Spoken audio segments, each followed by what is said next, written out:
Last எபிசோட்ல நம்ம heroine அரண்மனைக்கு வந்திருப்பாங்க. பட் அவங்களால உள்ள போக முடியாது. பிகாஸ் அந்த அரண்மனைக்குள்ள சாதாரண மக்கள் எல்லாம் உள்ள போக அனுமதிக்க மாட்டாங்க.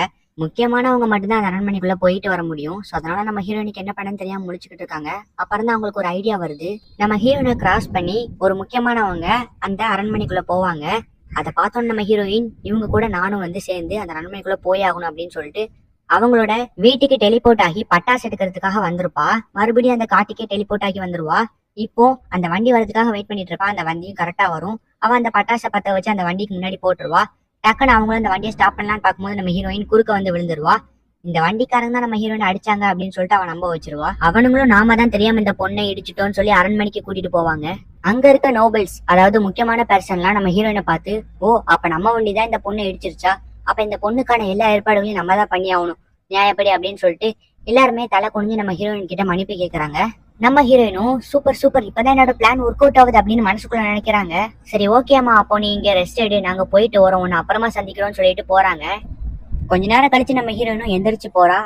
நம்ம ஹீரோயினை பார்த்தோன்னா அங்க இருக்க எல்லாத்துக்குமே பயங்கர ஷாக். நம்ம ஹீரோயினும் என்னோட பேரு தான் மிட்சுகா அப்படின்னு அறிமுகப்படுத்தி வைக்கிறா. அப்ப நீனும் எங்களை மாதிரியே நோபல் தானா அப்படின்னு கேக்குறாங்க. நம்ம ஹீரோயினும் ஆமான்னு சொல்லி எல்லார்கிட்டையும் அறிமுகப்படுத்தி வைக்கிறா. எல்லாருமே வந்து நம்ம ஹீரோயின் பேசுறதை பார்த்து இம்ப்ரெஸ் ஆயிட்டாங்க. நம்ம ஹீரோயினும் நான் உங்ககிட்ட ஒரு பொருளை காட்டி ஆகணும் அப்படின்னு சொல்லிட்டு அவட்ட இருக்க ஒரு பொருளை எடுத்து கொடுக்குறா. அது என்ன அப்படின்னா ஒரு நைஃப் தான். சோ அந்த கத்தி வந்து எல்லா விதமாவும் யூஸ் ஆகும் அப்படின்னு சொல்லிட்டு எக்ஸ்பிளைன் பண்றா. அதை பார்த்து எல்லாருமே ஷாக் ஆகுறாங்க. நான் இந்த பொருளை நாளைக்கு மார்க்கெட்ல சேல் பண்ண போறேன்னு நம்ம ஹீரோயின் சொல்றா. அதை கேட்டோன்னா அவனும் பயங்கரமா ஷாக் ஆகிட்டு, என்னமா சொல்ற, அப்ப நீ இந்த பொருளை சேல் பண்ண போறியான்னு கேட்க, அதுக்கு நம்ம ஹீரோயினும் ஆமா அதுக்காக தான் இந்த ஊருக்கே வந்தேன், ஆனா அது இப்ப நடக்காது. ஏன்னா நான் இந்த ஆக்சிடென்ட்ல என்னோட லக்கேஜை தொலைச்சிட்டேன். அதுலதான் என்னோட பணமும் ட்ரெஸ்ஸஸும் அதுக்கப்புறம் எனக்கு தேவையான எல்லா பொருளுமே அதுலதான் இருக்கு அப்படின்னு நம்ம ஹீரோயின் எமோஷனலா பேசி அவங்கள நம்ப வச்சிடுறா.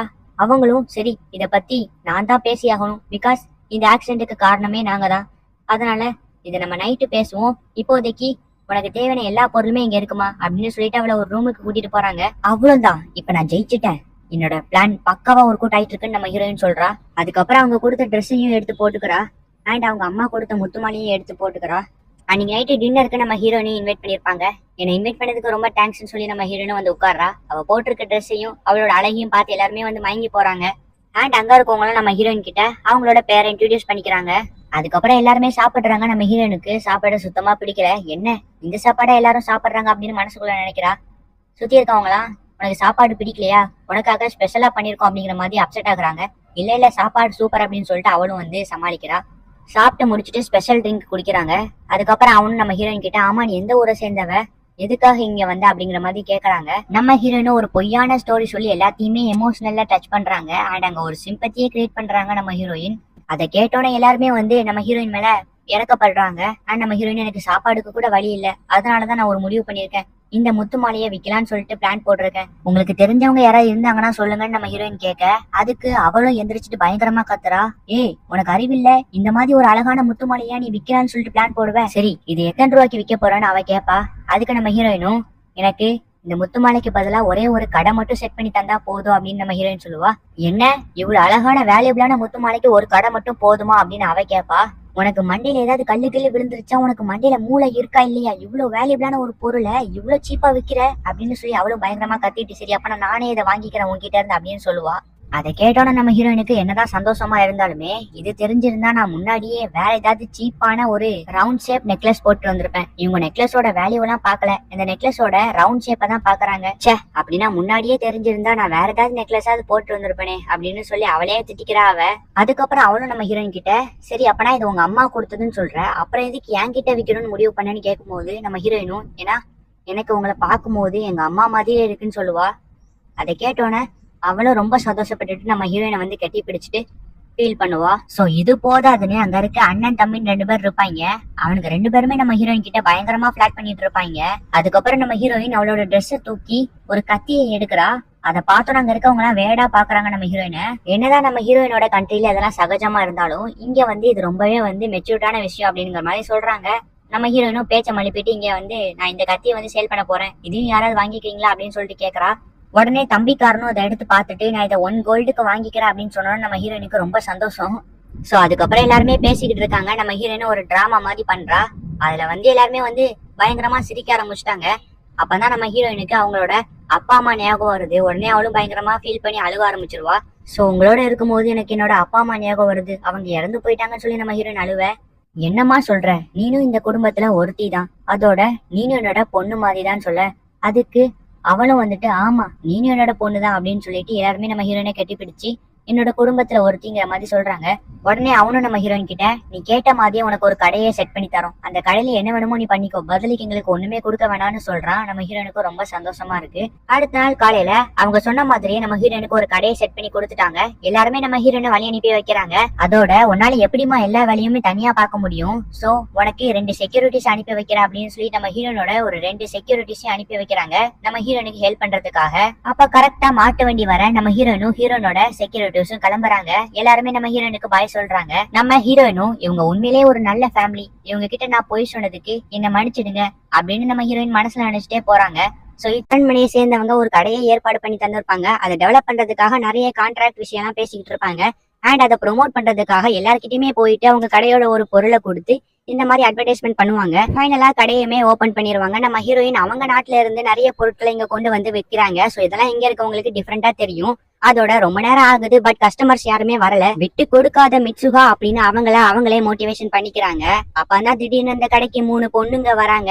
அவங்கள பார்த்தோன்னு நம்ம ஹீரோயின் ரொம்ப சந்தோஷமாகறாங்க.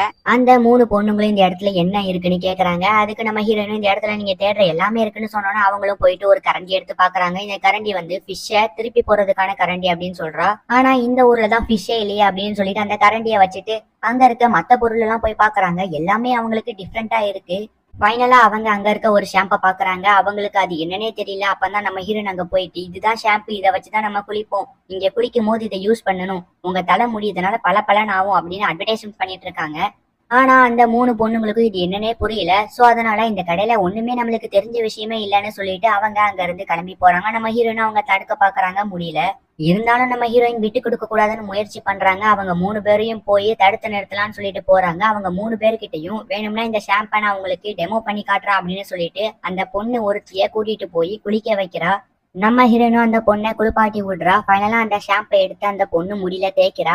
அவ இதுக்கு முன்னாடி ஷாம்பே தேய்ச்சது இல்லைங்கிறனால அவளோட முடி ரொம்பவே ட்ரையா இருக்கு. அதனால நம்ம ஹீரோயின் கஷ்டப்பட்டு தேய்க்கிறாங்க. நம்ம ஹீரோயினோட கடையை டெவலப் பண்றதுக்காக அவங்க என்னென்ன விஷயங்கள்லாம் பண்ண வேண்டியது இருக்கு, பரவாயில்ல எப்படியோ அவங்க ஃபைனலா அந்த ஷாம்பை தேய்ச்சி முடிச்சிடுறாங்க. அதுக்கப்புறம் ஹேர் ட்ரையரை வச்சு ஹேரை ட்ரை பண்ணதுக்கு அப்புறம் அவங்களோட முடி பாக்குறதுக்கு மின்னுது, பல இருக்கு. அதோட அந்த 3 பொண்ணுங்களுக்குமே இந்த ஷாம்பு ரொம்ப பிடிச்சிருச்சு. இது எப்படி வாங்கலாம்னு சொல்லி பிளான் போடுறாங்க. ஏன்னா இவங்க கிட்ட காசு இல்ல. சோ கடைசியா வந்து இவங்க 3 பேரும் சேர்ந்து ஒரு ஷாம்புவை வாங்குறாங்க. ஆனா அவங்க கிட்ட இன்னும் கொஞ்சம் காசு இருக்கிறதுனால என்ன பண்ணன்னு யோசிக்கிறாங்க. அப்ப நம்ம ஹீரோயின் நீங்க வேணா இதை ட்ரை பண்ணி பாருங்கன்னு சொல்லிட்டு குட்டி குட்டி நகையெல்லாம் எடுத்து போட்டு விடுறாங்க. அதுவுமே அந்த 3 பொண்ணுங்களுக்கும் ரொம்ப பிடிச்சிருக்கு. அதுக்கப்புறம் நம்ம ஹீரோயின் அவங்களுக்கு சமைச்சும் கொடுக்குறா.